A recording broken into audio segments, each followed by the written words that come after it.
রাত 11টার সময় ফ্যামিলির সঙ্গে ঠাকুর দেখতে গিয়ে এরকম কি অবস্থা হলো আমার সাথে। তাহলে ভিডিওটি প্রথম থেকে শুরু করা যাক।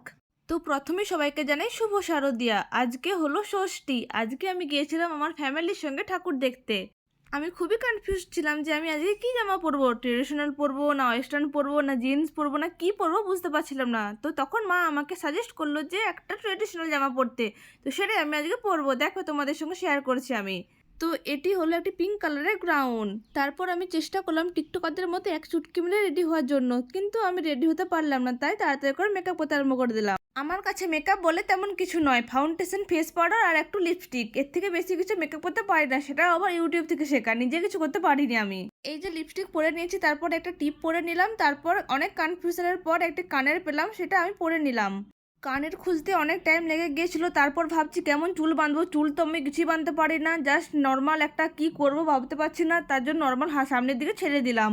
কি করব বুঝে উঠতে পারছি না। তাই তো এটা আমার ফাইনাল লুক, কেমন হয়েছে অবশ্যই তোমরা কমেন্টে জানাবে। তারপর এর ম্যাচিং এর একটি সাদা ব্যাগ নিয়ে নিলাম, যেটা আমার নিজের কেনার নয়, একটা গিফটে পাওয়া। তারপর প্রায় 11টার সময় আমরা বেরিয়ে পড়লাম ঘুরতে যাবার জন্য। এই যে আমি রেডি হয়ে গেছি, আমার মা এই যে রেডি হয়ে গেছে, তো আমরা যাচ্ছি এখন ঘুরতে। ভাইকে আমি বললাম একটু ক্যামেরাতে হাই কর, সে তো করলোই না, ঘুরে থেকে হাসতে আরম্ভ করে দিয়েছে। তারপর একটি খুব বিয়ে বাড়ির মতো প্যান্ডেলের দিকে ঢুকে পড়লাম। ঢুকতে ঢুকতে খুবই লাইটিং সিস্টেম, আমি একটু ভাই আর মা চলে এলাম। ভাইকে বললাম একটু আবার হাই কর, সে তো শুনলোই না কোনো, সে ঘুরে হাসতে আরম্ভ করে দিয়ে ইগনোর করে দিল। আমার ভাই এত লজ্জা পায় না ক্যামেরার সামনে আসতে।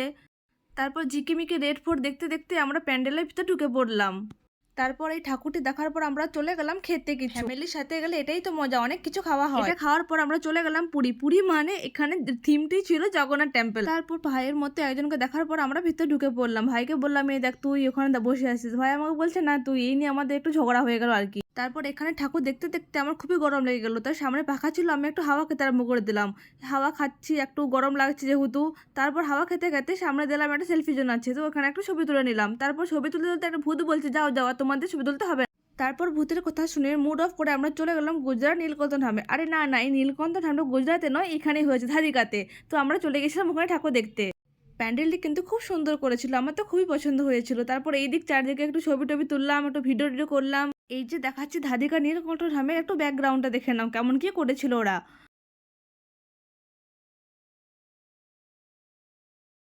তারপর আমি হাঁ করে প্যান্ডেলটি দেখার পর চলে গেলাম ভিতরে ঠাকুরটা দেখার জন্য। এই উপরে ঝাড়বাতিটা আমার খুবই পছন্দ হয়েছিল। তারপর আমরা চলে গেলাম ভেলপুরি খাওয়ার জন্য। বললাম না ফ্যামিলির সঙ্গে যাচ্ছি, খাওয়া তো বেশি হবেই। তো ভেলপুরি খাওয়ার পর রাত 2টার সময় আমরা চলে গেলাম বাড়ি।